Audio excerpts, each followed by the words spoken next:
Welcome to my channel. It's SK sir.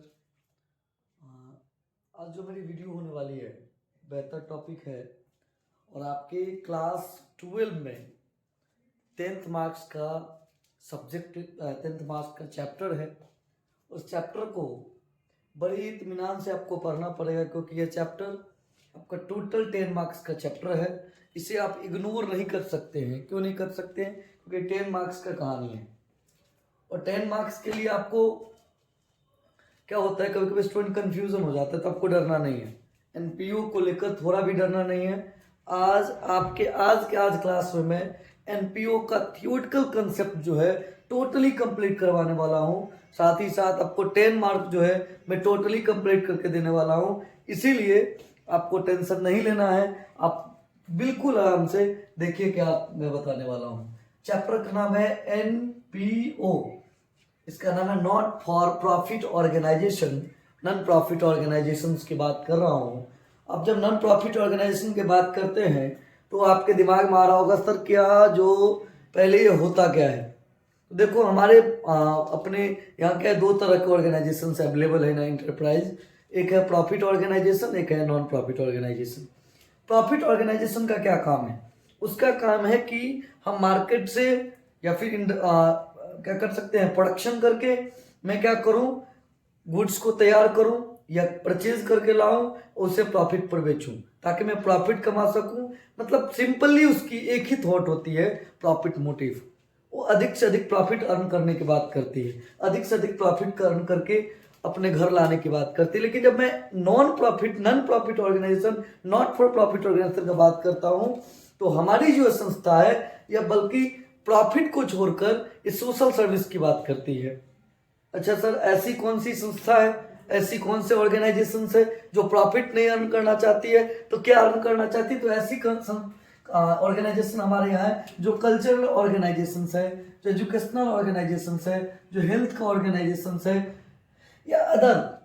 जो flood आने पर हमारे बिहार में तो अक्सर बाढ़ आया करती है।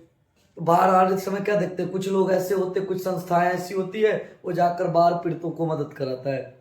तो वो जो बाढ़ पीड़ित को जाता है हेल्प करने, क्या उसको क्या फायदा है बताइए? कोई फायदा है? कोई प्रॉफिट हो रहा है? नहीं, उसकी सोशल सर्विस करने के मन है। फ्री बुक एजुकेशन, कुछ जैसे हम यूट्यूब पे भी फ्री एजुकेशन दे रहे हैं। तो बहुत सारे ऐसे संस्थाएं जो फ्री एजुकेशन पर काम कर रही है। क्या जरूरी उसको फ्री एजुकेशन देने का? क्योंकि वो सोशल सर्विस करना चाह रहा है।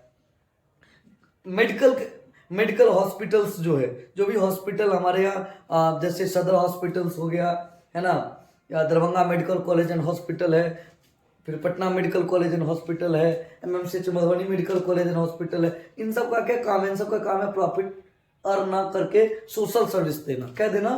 सोशल सर्विस देना। तो that means what? That means organisation which are set up with the objective of further cultural, educational, health or any other non-profit motive are termed as not a profit organizations. That means कि वैसी संस्था जो लाभ कमाने के उद्देश्य से स्थापित ना हुई है बल्कि सोशल सर्विस या सर्विस प्रोवाइड करने के लिए स्टेबल हुआ है, तो वैसी organisations non profit organisation, not for profit organisation कहलाता है। बात समझ में आ रहा? फिर से मैं कह रहा हूं, जब हमारे यहाँ दो तरह के ऑर्गेनाइजेशन है, एक है प्रॉफिट मोटिव, एक है non profit motive. Profit motive का डायरेक्ट टारगेट क्या है? डायरेक्ट टारगेट है कि मुझे कैसे ट्रेड करके, मैं जैसे सेल और परचेज करके या परचेज और सेल्स करके या फिर अपने यहाँ कुछ प्रोडक्शन करके मैं सेल करूं और उससे मुनाफा कमाऊं, प्रॉफिट कमाऊं और मैं अपने सर्वाइवल के लिए, मैं लाइफ सर्वाइव करने के लिए उसे कलेक्ट करके रखूं। एक ऑर्गेनाइजेशन ऐसी है जिसको इस सबसे कोई मतलब नहीं।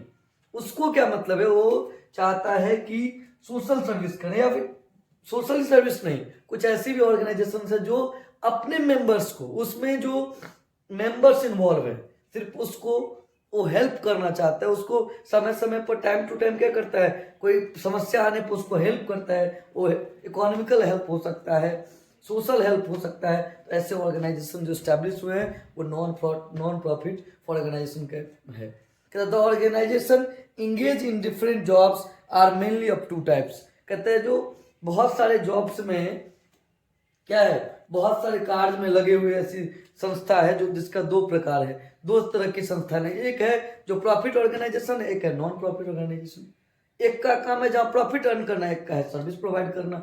एक का जहाँ काम है प्रॉफिट अर्न करके अपने ऑर्गेनाइजेशन को ग्रोथ करना, वहीं दूसरे जगह काम है क्या, अपने ऑर्गेनाइजेशन में सर्विस प्रोवाइड करके आगे के ऊपर बढ़ना। तो कहने का मतलब कि दो तरह का ऑर्गेनाइजेशन है, तो ऑर्गेनाइजेशन दोनों के दो मोटिव है। आपको समझ में आ रहा होगा मैं कहना क्या चाह रहा हूँ, मैं इसके बारे में क्या बताना चाह रहा हूँ। मैं बताना चाह रहा हूँ कि आपको अगर नॉन प्रॉफिट ऑर्गेनाइजेशन से क्वेश्चन आता है कि जैसे हिंदी मीडियम में कोई है, उनको क्वेश्चन है कि आप गैर लाभकारी संगठन से क्या समझते हैं, what do you mean by non profit organisation and not profit organisation. आप क्या लिखेंगे, आप लिखेंगे, स्टार्ट जो करेंगे वो कहेंगे किसी भी कार्य को करने के लिए, विभिन्न तरह के कार्य को करने के लिए दो तरह की संस्थाएं होती है, एक लाभ कमाने वाली संस्था, एक लाभ न कमाने वाली संस्था। लाभ कमाने वाली संस्था विभिन्न तरह की क्रिया करके, वैधानिक क्रिया करके लाभ कमाती है, वहीं पर गैर लाभकारी संस्था जो लाभ न कमाने वाली संस्था है, वह संस्था सर्विस प्रोवाइड करके, सोशल को सर्विस देकर, अपने मेंबर्स को सर्विस देकर अपने ऑर्गेनाइजेशन का वर्क को करती है। ठीक है, फिर आगे आते हैं कि सर इसको पैसा कहां से आएगा। अब आता होगा दिमाग में कि वो तो प्रॉफिट अर्न कर रहा है, कैपिटल लगाया होगा। यहाँ पे ऐसे कौन कैपिटलाइज्ड लोग हैं जो यहाँ पे डोनेशन देंगे, बहुत सारे ऐसे कैपिटलाइज्ड लोग हैं। जैसे आप सुन रहे होंगे विराट कोहली ने इतना डोनेट किया, यस, महेंद्र सिंह धोनी ने इतना डोनेट किया, टाटा ग्रुप ने इतना डोनेशन दिया है, अंबानी ग्रुप ने इतना डोनेट दिया। हमारे पास जो संस्थाएं हैं वो जो लाभ न कमाने वाली संस्था है वो क्या करती है, रीजनेबल कॉस्ट पे भी कभी कभी क्या करती है, प्रोडक्ट अवेलेबल करवाती है। कि मतलब जो मिनिमम कॉस्ट हो, जहां पर नो प्रॉफिट नो लॉस का चर्चा होता हो, उस कॉस्ट पर भी हमारे पास प्रोडक्ट अवेलेबल करवाते हैं। तो ये नॉन प्रॉफिट ऑर्गेनाइजेशन का पूरी कमाल है। हम आपको बता रहे थे कि डोनेशन कहां से आएगा, तो विराट कोहली है, महेंद्र सिंह धोनी है, टाटा ग्रुप है, अडानी ग्रुप है, अंबानी ग्रुप है, बहुत सारी ऐसी ग्रुप है जो हम क्या करती है, इस तरह की संस्थाओं को डोनेट देती है। जैसे यहां पर हमने लिख रखा है कि required a fund are contributed through its a member and trustees in the form of donation. First donation, second membership fee और थर्ड सब्सक्रिप्शन। तो इन लोग का जो मेन इनकम है वो कहां से आता है, वो डोनेशन से आता है, वो मेंबरशिप फी से आता है और सब्सक्रिप्शन से आता है। कहां कौन कौन लोग देते हैं, तो जो बड़े बड़े लोग हैं, जो फिर जो सोशल सर्विस में कहीं ना कहीं इंटरेस्ट रखते हैं, कहीं ना कहीं अपने इनकम्स का कुछ पार्ट जो है डोनेट करने में रहते हैं, उन लोगों के साथ पास से पैसा आता है, डोनेशन करते हैं। हमारे कुछ संस्था के मेंबर्स होते हैं, जो मेंबर हमें डोनेशन देंगे, उस मेंबरशिप से पैसा आता है। कुछ लोग हैं तो टाइम टू टाइम हमें हेल्प करते रहते हैं, वो सब्सक्रिप्शन आता है। Date means what, that means कि सर ये लोग कब देंगे। ऐसे तो हर एक लोग, कुछ लोग बेईमान होते हैं, ऐसे संस्था जनरेट कर ले, लोगों से डोनेशन लेना प्रारंभ कर दे। सर ये कैसे डोनेशन देगा हमको, ये कैसे मेंबरशिप फी देगा, कैसे सब्सक्रिप्शन देगा। तो इसके लिए आपका first of all accounting treatment based होना चाहिए। जब तक अकाउंटिंग ट्रीटमेंट बेस्ड नहीं होगा तब तक आपको कोई नहीं देने वाला है। कैसे सर, देखिए जो नॉन प्रॉफिट ऑर्गेनाइजेशन है उसका जो प्रॉफिट अर्न करने का वे है वो तो है नहीं, उसका वे है सोशल सर्विस देना। और सोशल सर्विस देने का मतलब है या फिर अपने मेंबर्स को सर्विस देना। तो इन लोग का जो ऑर्गेनाइजेशन है पूरा बिलीफ सिस्टम पे काम कर रहा है। बिलीफ सिस्टम यदि इधर उधर हुआ तो इसका डोनेटर, इसका ट्रस्टी जो है वो डोनेशन ही नहीं देगा, इसका जो मेंबरशिप है वो अपना फी नहीं देगा, इसकी जो सब्सक्रिप्शन है वो आना बंद हो जाती है। तो ऐसी स्थिति में क्या होगा, ऐसी सिचुएशन में क्या होगा, ये ऑर्गेनाइजेशन बंद हो जाएंगे। इसके लिए लोग क्या करते हैं, जैसे प्रॉफिट ऑर्गेनाइजेशन का क्या काम है, वो एक फिक्स पीरियड के अंदर, एक फिक्स पीरियड के बाद, एक निर्धारित तिथि के बाद वो क्या करता है, फाइनल स्टेटमेंट तैयार करता है। आप लोग 11th थोड़ा सा याद है क्या, 11th अगर याद होगा तो आप याद करो, आपने पढ़ा होगा फाइनल अकाउंट, उसके अंदर पढ़ा होगा आपने income statement and balance sheet. Income statement में आपने पढ़ा होगा trading and PL account and balance sheet. तो ये दे रहा है ना लास्ट में, ईयर के लास्ट में। ठीक उसी प्रकार से आपको नॉन प्रॉफिट ऑर्गेनाइजेशन में बिलीव बनाए रखने के लिए आपको फिर देना पड़ता है एक अच्छा बेहतर स्टेटमेंट। तो सेम वैसे स्टेटमेंट देना है, लेकिन आपको प्रॉफिट एंड लॉस अकाउंट की जगह पे कोई और अकाउंट शो करना है। यहां शो करना है income and expenditures account.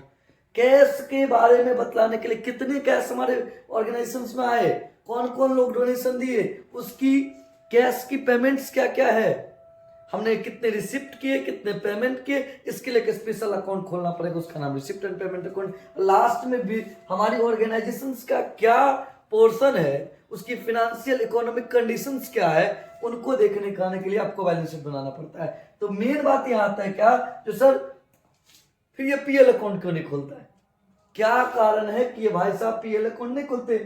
NPO does not create profit and loss account. What is the reason behind it. आपके दिमाग में सीधा आता होगा कि सर आपने तो कहा है इसका मोटिव जो है प्रॉफिट कमाना है नहीं, कि ये बेचारा क्यों करेगा फिर प्रॉफिट की बात। इसीलिए यह पीएल अकाउंट के जगह पर, जहां पे स्टेटमेंट ऑफ पीएल बनता है, प्रॉफिट एंड लॉस अकाउंट बनाता, वहां पर ये बनाता है इनकम एंड एक्सपेंडिचर अकाउंट। और इनकम एंड एक्सपेंडिचर अकाउंट उसके बाद फिर आता है कि सर कैश को मेमोराइज कैसे किया जाए, क्योंकि इनके पास जो कैश आ रहा है उनकी रिसिप्ट और पेमेंट की भी दिखाना है, उसके लिए खोलते हैं रिसिप्ट एंड पेमेंट अकाउंट। और थर्ड या बैलेंस शीट बनाते हैं। मतलब ये हुआ कि 3 अकाउंट ओपन करते हैं, receipt and payment account,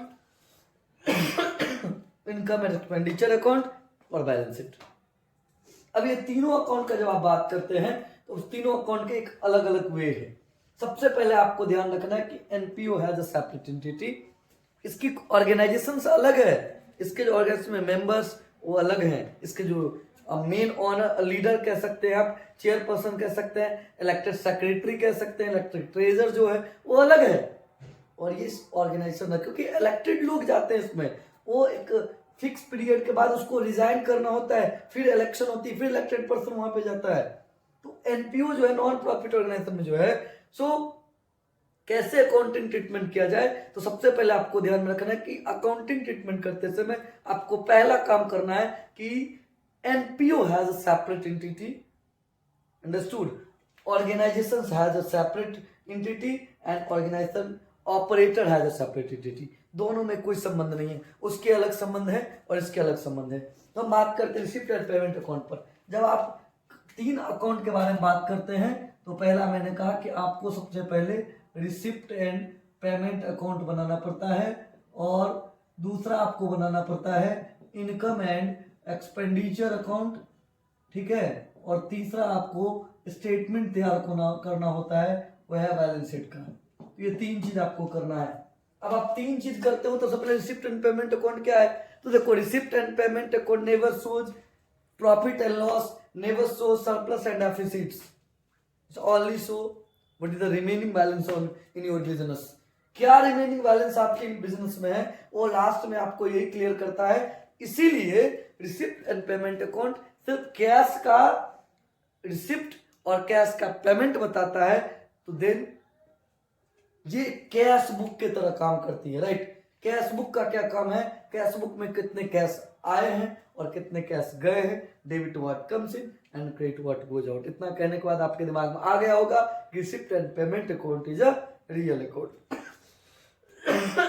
sorry, receipt and payment account is a real account. बात समझ में आ रहा है, नहीं समझ में आ रहा है, फिर से समझो।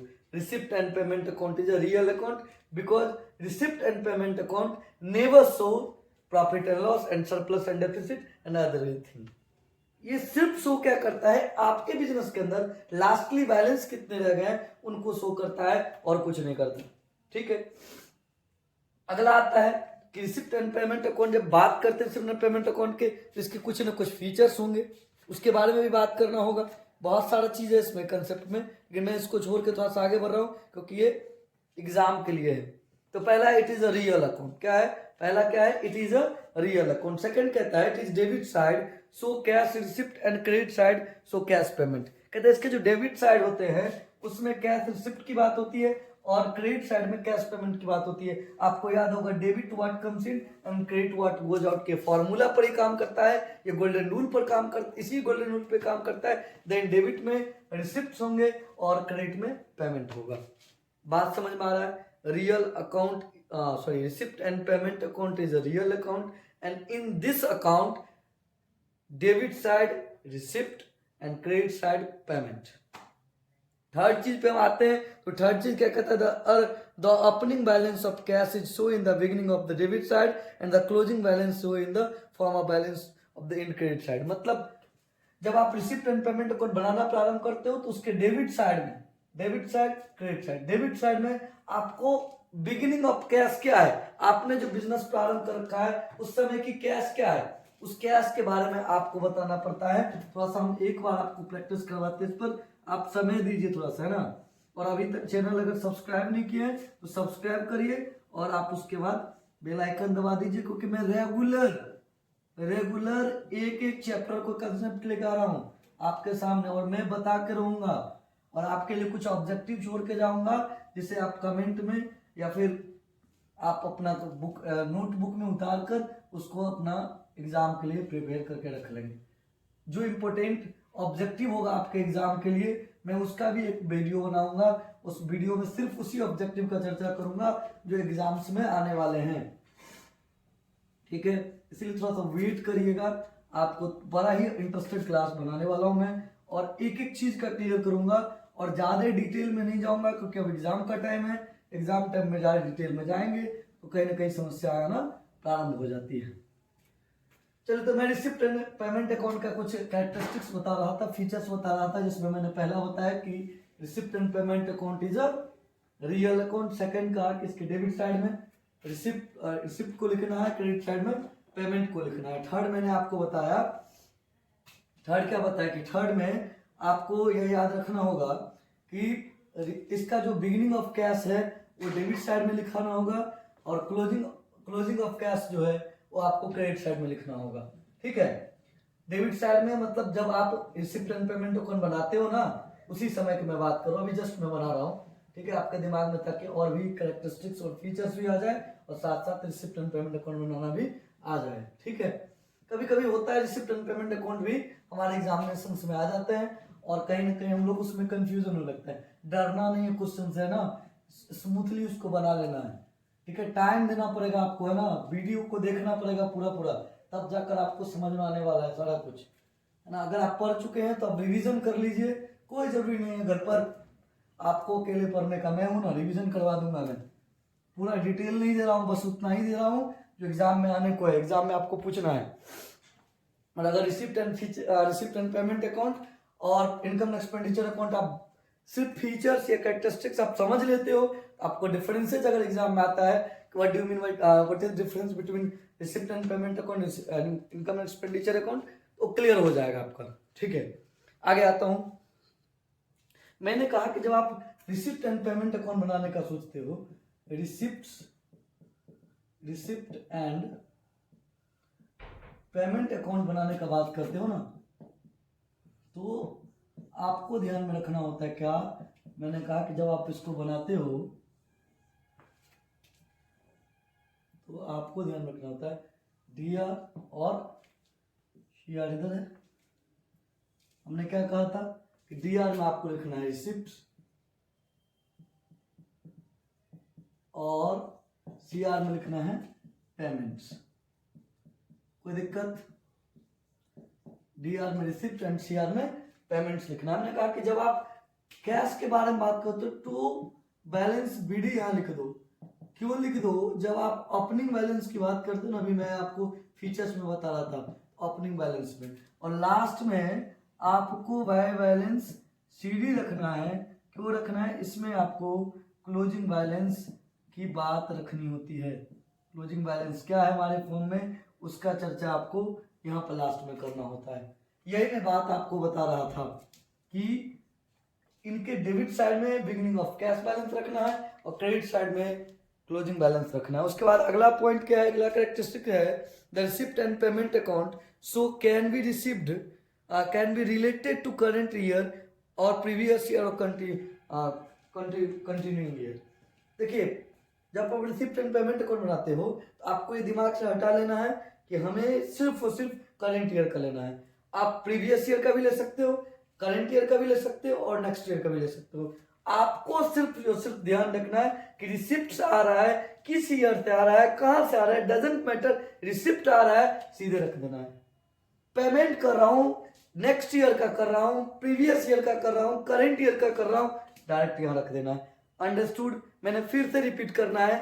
फर्स्ट आपको बताया कि it's a real account, second बताया debit side in receipt and credit side in payment, third बताया कि इसके जो डेबिट साइड में ओपनिंग बैलेंस को लिखते हैं एंड क्रेडिट साइड में क्लोजिंग बैलेंस को लिखते हैं। फोर्थ मैंने क्या कहा आपको? फोर्थ कहा कि इसमें करंट ईयर हो, प्रीवियस ईयर हो या नेक्स्ट ईयर हो, सभी के इनकम टैक्स रिसिप्ट को रखा जाता है। अगला चलते हैं फिफ्थ के रिसिप्ट।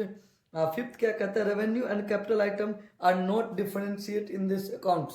कहता है कि इसमें आपको कैपिटलाइज्ड इनकम और रेवेन्यू इनकम या कैपिटलाइज एक्सपेंडिचर्स या रेवेन्यू एक्सपेंडिचर्स को ध्यान नहीं करना, उसको कंसीडर नहीं करना, आपको सीधे लिख देना। अब यहां से फंस जाते हैं हम लोग। यहाँ एक दिक्कत क्या आती है कि मेरे दिमाग में ये बात नहीं आ पाता है कि कौन सा रेवेन्यू इनकम है और कौन सा कैपिटलाइज इनकम है, कौन सा कैपिटलाइजेशन एक्सपेंडिचर्स है, कौन सा रेवेन्यू एक्सपेंडिचर्स है। इसके लिए मैं इनकम एक्सपेंडिचर अकाउंट में डील करूंगा, आप इतना अभी तक समझ चलो। और अगला पॉइंट क्या कहते हैं? Only cash receipt and payment are show in the account. It means the item like outstanding expense, prepaid expense, accrued income, unaccrued income is not showing in it. कहता है जो कैश रिसिप्ट है और जो cash payment है सिर्फ उसी को रिकॉग्नाइज किया जाएगा इस अकाउंट में, उसी को कंसीडर किया जाएगा। जो आउटस्टैंडिंग है, एक्रूड है, उस सबको नहीं ध्यान रखना है। Only cash receipt and cash payment considered in this accounts, recorded in this accounts.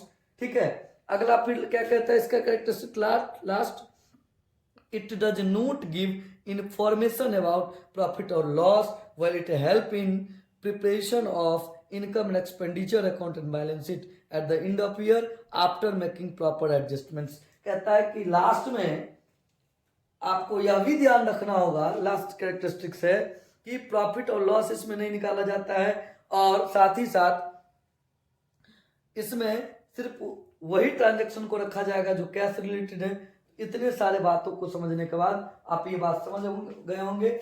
इसमें सीधे ट्रायल बैलेंस को देखना है, जो रिसिप्ट है सो इधर, जो पेमेंट है सो इधर। जैसे मैं लिख देता हूं to donation receipt to donation, कौन डोनेशन है मैटर ही नहीं करता, टू मेंबरशिप ही, कौन सा मेंबरशिप ही है मैटर नहीं करता, रिसिप्ट है चलेगा। ठीक है। उसके बाद आ जाओ सब्सक्रिप्शन लिखा हुआ है तो टू सब्सक्रिप्शन। ठीक है, पहले ही बताए हैं कि मैटर नहीं करता कि कहां से आया है। ठीक है। उसके बाद to cash received for tournament, right. किसी भी तरह का कैश रिसिप्ट है तो इधर पेमेंट में आ जाओ, इधर लिख दो पेमेंट में क्या कर सकते हैं। आपने क्या किया, अपने कुछ वर्कर्स रखे थे उसको वेजेस दे रखा है। ठीक है। आपने अपनी डोनेशन को लेकर आपने कुछ मेडिसिन परचेज किया है। ठीक है। आपने कुछ क्रिकेट का इक्विपमेंट वगैरह लिया है। ठीक है। मतलब खर्चे जितने हैं बाय एनी अदर एक्सपेंसेस, जितने खर्चे आते हैं ना बाबूरे आप इसमें उतार दो, बस हो गया। जो लास्ट में बच जाएगा बैलेंस सीडी, और कुछ नहीं ध्यान में रखना है। रिसिप्ट एंड पेमेंट अकाउंट देखिए हंसते हंसते समझ में आ गया, कुछ जानने होता है इसमें, आप बाहरी बना देते हो जानबूझकर, कुछ नहीं। आपको फिर से एक बार रिकैप कर देते हैं। रिसिप्ट एंड पेमेंट अकाउंट के अंदर सिर्फ कैश रिलेटेड आइटम्स को लिया जाता है, नॉन कैश आइटम को नहीं लिया जाता है। रिसिप्ट एंड पेमेंट अकाउंट एक रियल अकाउंट है। रिसिप्ट एंड पेमेंट अकाउंट के डेबिट साइड में रिसिप्ट को लिखा जाता है, क्रेडिट साइड में पेमेंट को लिखा जाता है। रिसिप्ट एंड पेमेंट अकाउंट कभी प्रॉफिट एंड लॉस को डिटरमाइन नहीं करता, बल्कि कैश के बैलेंस को डिटरमाइन करता है कि लास्ट में कितने कैश रह गए, कितने कैश चले गए। और फिर उसके बाद लास्ट में आपका एक और था, क्या था आपको ध्यान रखना है कि रिसिप्ट एंड पेमेंट अकाउंट जो है वो कभी कंसीडर नहीं करता कि कौन प्रीवियस ईयर का क्या होगा, करंट ईयर का क्या होगा, नेक्स्ट ईयर का होगा, डजंट कंसीडर। ये कंसीडर करता है कि अगर इनकम्स आ रहे हैं किसी भी ईयर से आ रहा है तो डेबिट में, किसी भी ईयर का जा रहा है तो क्रेडिट में। बात समझ। हम बता रहे थे आपको इनकम एक्सपेंडिचर अकाउंट के बारे में। इनकम एक्सपेंडिचर अकाउंट क्या होता है, पहले उस पर आते हैं। देखिए, हम जब प्रॉफिट ऑर्गेनाइजेशन की बात करते हैं तो दिमाग में आता है क्या, जो कोई भी ऑर्गेनाइजेशन अगर प्रॉफिट कमाती है उसका लेखा जोखा करने के लिए, उसका अकाउंटिंग करने के लिए एक स्पेशल अकाउंट ओपन करता है जिसका नाम है profit and loss account. Profit and loss account के जरिए by dint of profit and loss account business shows his profit and loss. Profit and loss account के जरिए वो अपने प्रॉफिट और लॉस को शो करता है। ठीक उसी प्रकार से जब हम इनकम एक्सपेंडिचर अकाउंट की बात करते हैं, इनकम देखिए क्या है ना कि बिजनेस वो भी है, सॉरी ऑर्गेनाइजेशन वो भी है, ऑर्गेनाइजेशन ये भी है। वहां पर वो प्रॉफिट को शो करता है, यहाँ प्रॉफिट नहीं शो करते। वहां लॉस शो करता है, यहाँ हम लॉस नहीं शो करते। तो यहाँ भी तुमको कुछ बताना पड़ेगा कि मैंने इस पीरियड में, इस दिया गया ईयर है या फिर दिए गए निश्चित समय में हमने कितने अधिक कमाए, कितने कम कमाए, मैंने कितने अधिक खर्च से अधिक इनकम कर लिया या फिर कितने इनकम से अधिक खर्च कर लिया। तो ये बात बतलाने के लिए हमें हमारे पास एक अकाउंट होनी चाहिए। तो यहाँ पर जब आप एनपीओ अकाउंट के बारे में बात करते हो, यहाँ पर आपको इनकम एक्सपेंडिचर अकाउंट खोलना पड़ता है। इनकम एक्सपेंडिचर अकाउंट के जरिए आप यह बताते हो कि सबसे पहले आप अपने ऑर्गेनाइजेशन के उस मेंबर्सों को ट्रस्ट देते हो जो मेंबर आपको टाइम टू टाइम डोनेशन देता है, टाइम टू टाइम सब्सक्रिप्शन देता है, टाइम टू टाइम आपको मेंबरशिप फी मिल जाता है या जनरल डोनेशन मिलता है। उन लोग को बिलीव दिलाने के लिए आप एक स्टेटमेंट अकाउंट ओपन करते हो जिसका नाम है इनकम एक्सपेंडिचर अकाउंट। इसके जरिए आप प्रॉफिट लॉस ना बताकर, क्योंकि प्रॉफिट लॉस तो हमारा मोटिव ही नहीं है, हम क्या करते हैं इसमें सरप्लस और डेफिसिट की चर्चा करते हैं। किसका चर्चा करते हैं? सरप्लस और डेफिसिट की। अब सरप्लस क्या है, डेफिसिट क्या है? सरप्लस हुआ है जैसे हम वहां पर अगर मैंने इनकम से अधिक एक्सपेंडिचर कर लिया तो वहां पीएल अकाउंट के जरिए नेट लॉस होता है। और अगर मैंने एक्सपेंडिचर से अधिक इनकम कर रखा है, अधिक रिसीव कर रखा है, तो मैं क्या करता हूं? प्रॉफिट कमाता हूं। यहां भी सेम कहानी है, अगर मैंने इनकम अधिक किया, एक्सपेंडिचर कम किया तो सरप्लस हुआ। अगर मैंने एक्सपेंडिचर अधिक किया, इनकम कम किया तो डेफिसिट हो गया, राइट। अब यहां पर एक दो बात और है कि इस अकाउंट के अंदर सिर्फ और सिर्फ रेवेन्यू इनकम और रेवेन्यू एक्सपेंडिचर्स को लिखा है। रेवेन्यू एक्सपेंडिचर्स क्या है? आप जब रिसिप्ट एंड पेमेंट अकाउंट का चर्चा कर रहे थे तो मैंने आपको बताया कि जब हम receipt and income expenditure account बनाएंगे तो मैं वहां पर आपको रेवेन्यू और कैपिटलाइजेशन के बारे में बात करूंगा। तो देखो, ध्यान क्या रखना है? टोटल 2-3 चीज मात्र ध्यान रखना है रेवेन्यू और कैपिटलाइजेशन को अलग करने के लिए। सबसे पहली बात कि मैं उस तरह के इनकम और एक्सपेंस को रेवेन्यू मानूंगा जो सिर्फ 1 ईयर से रिलेशन रखता हो। सिर्फ अगर करेंट ईयर से कोई रिलेशन रखता है तो वह रेवेन्यू इनकम और रेवेन्यू एक्सपेंस हो सकता है। अगर कोई करेंट ईयर से रिलेशन ना रखकर आने वाले कई वर्षों से, आने वाले कोई अलग ईयर से रिलेशन रखता हो, तो ऐसे एक्सपेंडिचर्स कैपिटलाइजेशन एक्सपेंडिचर्स या कैपिटलाइजेशन इनकम हो सकते हैं। ठीक है। फिर अगली बात, ऐसा भी हो सकता है कि किसी एक्सपेंडिचर्स के पीछे ऑब्जेक्ट्स लगा हो, जैसे डोनेशन फॉर टूर्नामेंट। जब ये लगा तो ये कैपिटलाइजेशन इनकम है। क्यों है? क्योंकि मुझे जो दान मिला, मेरी संस्था को जो डोनेशन मिला है, वो एज ए जनरल नहीं मिला, एज ए रेवेन्यू नहीं मिला, उसमें एक ऑब्जेक्ट लगा हुआ है कि मुझे टूर्नामेंट कराने के लिए डोनेशन मिला हुआ है। मैं मंदिर बना रहा हूँ, ठीक, मेरे गांव में एक बड़ा ही अच्छा मंदिर है। मैं उस मंदिर बनाने के लिए अपने गांव गया और मैंने कहा कि ये लीजिए 1 लाख रुपया और इससे आप इस मंदिर का कर करवा दीजिए। मेरे गांव में एक और व्यक्ति हैं जो ज्यादा रिचेस्ट है, उन्होंने सीधे 10 लाख रुपया जाकर दे दिया कि लीजिए 10 लाख रुपया, मंदिर में इस बार जो जग होने वाला है आप इसमें यूज कर दीजिएगा इसको। यहाँ पर ध्यान देना, वहां पर मैंने 1 लाख दिया, मैंने ऑब्जेक्ट लगा दिया, that is revenue income, revenue expenditures या रेवेन्यू इनकम। मेरे लिए तो रेवेन्यू एक्सपेंडिचर्स है। ऑर्गेनाइजेशन की बात करें उसके लिए रेवेन्यू रिसिप्ट है। सॉरी, मैंने ऑब्जेक्ट लगाया था ना, तो ये कैपिटलाइजेशन हो गया। मैंने अगर ऑब्जेक्ट लगा दिया तो कैपिटलाइजेशन हो गया। लेकिन अगर ऑब्जेक्ट नहीं लगाया और अमाउंट कुछ भी है तो वो हो गया आपका रेवेन्यू रिसिप्ट। अगर कोई ऑब्जेक्ट लगा है तो ध्यान रखना वो कैपिटलाइजेशन इनकम एक्सपेंडिचर से अगर कोई ऑब्जेक्ट नहीं लगा है तो वह रेवेन्यू रिसिप्ट तब माना जाएगा जब उसका रिलेशन सिर्फ और सिर्फ करंट ईयर से। इसमें सिंपल बात है कि ना तो आपको करंट ईयर्स में रखना है ना प्रीवियस ईयर रखना है। इसमें सिर्फ वही एक्सपेंडिचर्स और इनकम आएंगे जो सिर्फ और सिर्फ करंट ईयर से रिलेशन रखता हो। प्रीवियस ईयर नेक्स्ट ईयर से कोई रिलेशन नहीं है उसका, सिर्फ और सिर्फ करंट ईयर से रिलेशन है। करंट ईयर की बात करेगा तो इस इनकम एक्सपेंडिचर अकाउंट में आएगा। बात समझ रहे हैं क्यों ऐसा करो? क्योंकि कैपिटलाइजेशन रिसिप्ट जो है वह एसेट्स या लायबिलिटीज को क्रिएट करता है, कैपिटलाइजेशन आइटम जो है। लेकिन रेवेन्यू रिसिप्ट जो या रेवेन्यू नेचर के जो रिसिप्ट्स हैं या फिर पेमेंट्स हैं, ये सिर्फ और सिर्फ एक इनकम और एक्सपेंडिचर्स का बात करता है। तो जब हम कैपिटलाइजेशन रिसिप्ट या इनकम की बात करेंगे वो डिफरेंट हो जाता है। रिसिप्ट एंड पेमेंट अकाउंट के अंदर इसको हमको कंसीडर नहीं करना होता है, बल्कि इनकम एक्सपेंडिचर अकाउंट के अंदर कंसीडर करना होगा। बात समझ रहे हैं? चलिए आगे मैं बात करता हूं, आपको आगे मैं बात बताता हूं।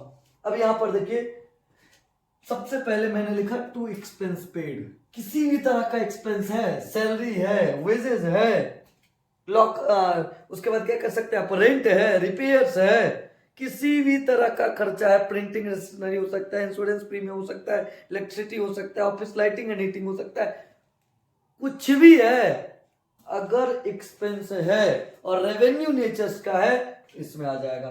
क्या लिखेंगे? हमने लिखा पहले टू एक्सपेंस पेड। क्या लिखा? To expense paid any revenue expenditures not capitalization expenditure. यही एक प्रॉब्लम है receipt and payment account income expenditure account में कि यह सिर्फ रेवेन्यू रिसिप्ट को लेता है। रेवेन्यू रिसिप्ट कौन सा? जो एक साल से रिलेशन रखता है। किसको मानेंगे? दूसरा नेचर क्या होगा पहचानने का, जिसमें ऑब्जेक्ट नहीं लगा हो। तो उस तरह का जो खर्चा है उसमें अगर आउटस्टैंडिंग इन करंट ईयर, मैंने इस ईयर कुछ पैसा लोगों का ड्यूज रखा है, मैंने रिपेयर तो करवाया, उसका पैसा इस ईयर नहीं दिया, आउटस्टैंडिंग इन करंट ईयर। मैंने वे वर्कर से काम करवाया, इस ईयर नहीं दिया, आउटस्टैंडिंग इन करंट ईयर। मैंने इलेक्ट्रिसिटी का इस ईयर का बिल नहीं दे रखा है, नेक्स्ट ईयर दूंगा। 31 दिसंबर खत्म हो गया, 2022 चला गया, मैंने नहीं दिया, जनवरी 2023 में आया दिया, इसका मतलब ये हुआ कि इस ईयर आउटस्टैंडिंग था, यहां ऐड हो जाएगा। राइट? अगर प्रीपेड इन प्रीवियस, मैंने पिछले ईयर कोई रेंट को पहले ही पे कर रखा था, कोई रिपेयर्स को पहले पे कर रखा था, या फिर कोई किसी भी तरह के खर्च को मैंने प्रीवियस ईयर ही पेमेंट कर दिया था, इसका मतलब है कि वह यहां पर आकर जुड़ जाएगा। अगर प्रीपेड या एडवांस पिछले ईयर का खर्चा है तो यहां जोड़ दीजिए। फिर से बता रहा हूं, ध्यान देना। कहां ध्यान? इधर देखो, इधर देखो, इधर देखो, मैं इधर बता रहा हूं आपको। अगर करंट ईयर का किसी भी तरह का आउटस्टैंडिंग रह गया है, जोड़ दो। प्रीपेड ईयर का, प्रीपेड या प्रीवियस क्या कहते हैं, एडवांस है, प्रीवियस ईयर का है, उसको भी ऐड कर देना है। दो चीज मैंने ऐड किया, क्या बताओ? तो वीडियो को ऑफ करो, पहले बताओ। चलो कमेंट में बताना नहीं होता है। तो पहला काम क्या करना है? मैंने कहा कि आउटस्टैंडिंग इन करंट ईयर को जोड़ना है और प्रीपेड इन प्रीवियस ईयर को जोड़ना है। या इसके एक और चीज है, कोई इसको क्या कहता है, आउटस्टैंडिंग एट द एंड को जोड़ना है, और एडवांस या प्रीपेड एट बिगिनिंग को जोड़ना है। आप ये भी लिख सकते हो, इसमें कोई दिक्कत नहीं है। इसको लिख दो आउटस्टैंडिंग एट द एंड, इसको लिख दो prepaid in a beginning, advance in a beginning. इन दोनों को जोड़कर नीचे आ जाना है। अगर मैंने आउटस्टैंडिंग इन प्रीवियस ईयर रखा है या आउटस्टैंडिंग इन अ बिगिनिंग है, एट बिगिनिंग है, तो यहां पर लेस हो जाएगा। फिर से सुनना, अगर आउटस्टैंडिंग इन प्रीवियस ईयर है या फिर आउटस्टैंडिंग एट द बिगिनिंग है, उसको भी क्या करना है, लेस कर देना है। फिर सेकंड चीज पे आते हैं, अगर प्रीपेड इन करंट ईयर है, मैंने इस वर्ष किसी खर्च के एडवांस कर रखा है, इसी वर्ष का इनकम गया, उसको भी मैं क्या करूंगा, यहां पर बताओ ना क्या करूंगा, लेस कर दूंगा। या फिर प्रीपेड एट द एंड है, उसको भी लेस कर दूंगा। इसको एडजस्ट करके मैं बाहर कर दूंगा। किसी भी तरह का खर्चा और रेवेन्यू एक्सपेंडिचर होनी चाहिए, उसमें आउटस्टैंडिंग इन करंट ईयर जुड़ेगा, प्रीपेड इन प्रीवियस ईयर जुड़ेगा, आउटस्टैंडिंग इन प्रीवियस ईयर घट जाएगा, प्रीपेड इन करंट ईयर घट जाएगा। दूसरा चीज क्या होगा, अगर आउटस्टैंडिंग एट द बिगिनिंग है, क्या करो, लेस कर दो। आउटस्टैंडिंग एट द एंड है, क्या करो, जोड़ दो। प्रिपेयर्ड एट बिगिनिंग है, जोड़ देना है। प्रिपेयर्ड एट एंड है, लेस कर देना है। राइट, अब आगे चलते हैं। किसी भी तरह का खर्चा है भाई साहब, मैंने तो एक ही बार खर्चा का नाम बता दिया। किसी भी तरह का खर्चा है, ऑडिट फी है, लिख दो। Loss on sale of fix assets है या एसेट्स है, लिख देना है। Honorarium, what do you mean by honorarium? Honorarium क्या है? मेरे यहाँ कुछ लेक्चरर हैं जो उन्होंने लेक्चर दे दिया है, उसको मैं पैसा देता हूँ, उसे होनेरियम कहता हूँ, हिंदी में इसको मानदेय कहते हैं। खर्चा है मेरे लिए, वो है तो रख दो। इंश्योरेंस प्रीमियम है, लिख दो, कोई दिक्कत? अब आ जाते हैं इधर सब्सक्रिप्शन रिसिप्ट दिया हुआ है। अगर मैंने सब्सक्रिप्शन रिसिप्ट किया है, उसको इनर कलम में लिखेंगे और ऐड करेंगे outstanding in current year, prepaid in previous year. क्या कहा ऐड करेंगे? Outstanding in current year, prepaid in previous year. क्या कहा ऐड करेंगे? आउटस्टैंडिंग इन करंट ईयर और prepaid in previous year. Outstanding in current year का दूसरा नाम भी है, क्या है जरा बताओ? Outstanding at the and. Outstanding at the and. Prepaid in previous year है, उसको उसके जगह पे क्या लिख सकते हैं? Prepaid at the beginning. अगर है उसको जोड़ देंगे, क्या करेंगे? जोड़ देंगे। लेस क्या करेंगे? आउटस्टैंडिंग इन प्रीवियस ईयर कह लो या फिर कह दो आउटस्टैंडिंग एट द बिगिनिंग, उसको लेस करना है। सेकंड किसको लेस करना है? प्रीपेड इन करंट ईयर कह दो या prepaid advance at the and, उसको लेस कर देंगे। जो आएगा एडजस्ट करके उसको बाहर कर देंगे। फिर आते हैं इंट्रांस फी है और रेवेन्यू रिसिप्ट है, मैंने लिखा हुआ है इंट्रांस फी रेवेन्यू रिसिप्ट ओनली। अगर रेवेन्यू रिसिप्ट नहीं लिखा है तो फिर नहीं लेंगे, रेवेन्यू रिसिप्ट है तो लेंगे, अगर कैपिटल रिसिप्ट है तो नहीं लेंगे।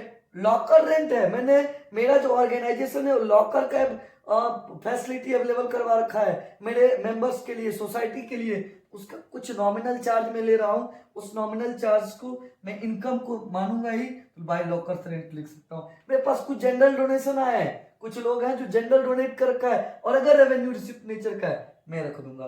मेंबरशिप फी आया, रेवेन्यू रिसिप्ट का है, कैपिटलाइजेशन रिसिप्ट नहीं है, मैं लिख दूंगा। किसी भी तरह का इनकम है, profit on sale of fix assets है या एसेट्स है, रेंट ऑफ हॉल है, चैरिटी है, ठीक है, उसके बाद सेल ऑफ टिकट्स है, उसके बाद क्या कह सकते हो आप, कैंटीन इनकम है, मिसलेनियस रिसिप्ट है, उसके बाद जनरल डोनेशन हो गया, उसके बाद इंटरेस्ट ऑन इन्वेस्टमेंट हो गया, डिविडेंड ऑन शेयर हो गया, सेल ऑफ ओल्ड न्यूज़पेपर हो गया, प्रोसीड फ्रॉम क्या कहते हैं कंसर्ट्स हो गया, कंसर्ट करने कराने से पैसे आए। इन सभी इनकम्स को इधर और एक्सपेंडिचर्स को इधर। बात खत्म, साइलेंट। अब आ जाते हैं दोनों तरफ। देख लिया मैंने जितने रेवेन्यू एक्सपेंडिचर्स थे डेबिट में रख दिया, जितने रेवेन्यू रिसिप्ट से सबको रख दिया। अब सीधे नीचे आ जाओ, इस भाई साहब को अलग जोड़ो और इनको अलग जोड़ो, दोनों को जोड़ लिए अलग अलग, इसका इनकम को अलग किए, एक्सपेंडिचर को अलग किए। देखा कि सर 1 मिनट, इनकम बड़ा हो गया, एक्सपेंडिचर छोटा हो गया, कोई बात नहीं, अच्छी बात है। इनकम अगर अधिक है, एक्सपेंडिचर्स कम है, कोई दिक्कत नहीं है। थोड़ा सा बोर्ड नीचे आगे हो गया है, कैमरा थोड़ा सा ऊपर है, यहाँ पर तब क्या लिखेंगे? अगर इनकम बड़ा है, एक्सपेंडिचर छोटा है तो क्या लिखेंगे? To excess of income over expenditure. क्या लिखेंगे? To excess of income over expenditure. क्या लिखेंगे? To excess of income over expenditure. Bracket में लिख देंगे सरप्लस, उसके नीचे फिर ब्रैकेट डालेंगे, लिखेंगे बैलेंसिंग फिगर। क्या सब कहा? Excess of income over expenditure, उसके नीचे ब्रैकेट में लिखेंगे सरप्लस, उसके नीचे ब्रैकेट में लिखेंगे बैलेंसिंग फिगर। ये कंप्लीट हो गया क्वेश्चन।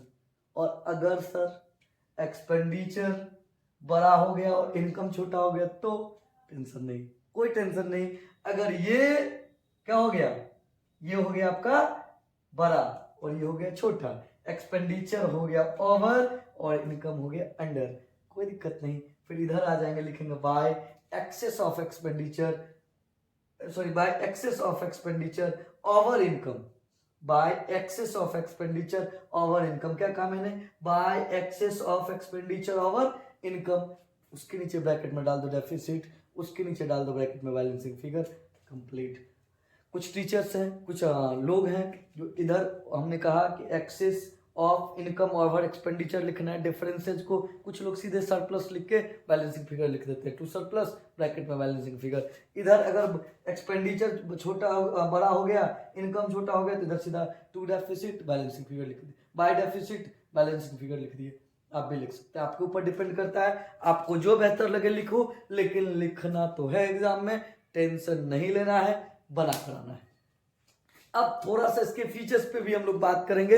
हमने तो डायरेक्ट अकाउंट पे लेकर आपको जाना था, अकाउंट आपको बता दिए, थोड़ा सा फीचर्स पे बात कर लेते हैं, उसके बाद फिर इसके बारे में बात और भी करेंगे।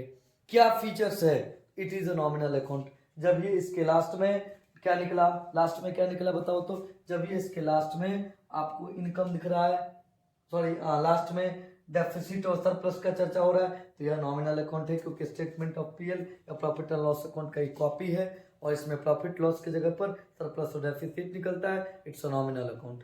Second, it is similar to profit and loss account. यह लाभ हानि खाता की तरह ही होता है। हम दोनों में इसलिए कर रहे हैं, कुछ स्टूडेंट हिंदी में भी हैं बिहार स्कूल एग्जामिनेशन बोर्ड में, तो बहुत सारे स्टूडेंट हिंदी मीडियम से ही हैं, तो दोनों में मुझे लेकर चलना पड़ेगा। उसके बाद है all payment of revenue nature whether paid or unpaid and losses of the current year are included in the debit side of this account। कहता है all payment of revenue nature whether paid or unpaid, कहता है जितने revenue nature के expense है, paid हुआ unpaid हुआ doesn't matter, current year का है लिख दो। All revenue natures incomes, receipt हुआ नहीं हुआ इस करेंट ईयर का है लिख दो, ठीक है। उसके बाद आगे आ जाते हैं, फिर अगला क्या है, the entire incomes and profit of the current year of revenue nature with receipt और not are show on the its credit side. कहते हैं जो भी इनकम या प्रॉफिट्स रेवेन्यू नेचर्स का नहीं है, ठीक है, बल्कि कैपिटलाइजेशन नेचर का है, उसको इसमें कंसीडर नहीं किया जाएगा, उसको आपको छोड़ के चलना पड़ेगा। फिर अगला क्या कहता है, फिर अगला पॉइंट मैंने लिखा है कि the opening and closing balance of cash are not show in this account. आपको इसमें कैश के ओपनिंग बैलेंस को और कैश को क्लोजिंग बैलेंस को नहीं दिखाना है। क्यों नहीं दिखाना है? आप ऑलरेडी जान रहे हैं कि इनकम एक्सपेंडिचर्स अकाउंट है, ये पीएल अकाउंट के जैसे बनाया जाता है, और पीएल अकाउंट में हमने तो कैश लिया ही नहीं है सर, 11th में भी नहीं लिया था, फाइनल स्टेटमेंट अब जब अकाउंट का मैंने पढ़ा तो वहां भी नहीं लिया था। फिर आगे आते हैं, फिर अगला कहता है, फाइनल अकाउंट जब बनाए थे तो क्या बात कर रहे हैं। फिर आगे क्या कहता है, income expenditure of capital nature are not show in this account. पहले बता थे कैपिटलाइजेशन नेचर का जो आइटम्स है इसमें शो नहीं किया जाएगा। और इसके लास्ट कहता है credit side of this account is more than debit side, difference amount is called surplus, and if a credit side if a debit side amount over in credit side that is called deficit। बस खत्म, इससे ज़्यादा इसमें कुछ नहीं है। अगर आपको समझ में आ गया तो प्लीज़ इसको एक बार और देखो, समझ लो, बेहतर है। बहुत कम समय में मैंने आपको एक अच्छी खासी पकड़ दे दिया है चैप्टर का, आप समझ सकते हैं, इन चैप्टरों को जान सकते हैं। शॉर्ट टाइम में मैंने कोशिश किया है कंसेप्ट को देने का, और आप समझ भी गए होंगे। मैं ज़्यादा चीज़ को डिटेल नहीं कर पा रहा हूँ क्योंकि टाइम कम है। मैं जब 11th वाले, अगर आप 12th में जाने वाले हैं और आपको देखना है, तो मैं 12th में हर फिर से एक एक चैप्टर को लेकर, एक चैप्टर के 3 4 5 पार्ट बनाकर मैं आपको लेकर आऊँगा और आपको बताऊँगा कि कैसे क्या है। अब इसमें कुछ पॉइंट्स आ गए, बैलेंस शीट के पॉइंट रह गए और थोड़ा बहुत कंसेप्ट रह गया। मैं इस वीडियो में अपने बताने वाला हूँ, इसका पार्ट 2 का वेट करना होगा। पार्ट 2 आएगा, फिर हम देखेंगे। तब तक के लिए गुड नाइट, जय हिंद, जय भारत, धन्यवाद।